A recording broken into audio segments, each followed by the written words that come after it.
How to share your Pinterest account on Gmail.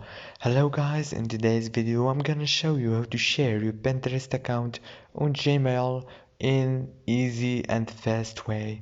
So let's start. First thing we do, we go to Pinterest and now we click to go to your profile, and then here you will find your profile. Then go to the top corner here and click on those three dots and click no, not those three dots, I'm sorry, click on this one here, click on this icon and then choose Gmail or email, whatever you want, and you will be able to share your account by the email.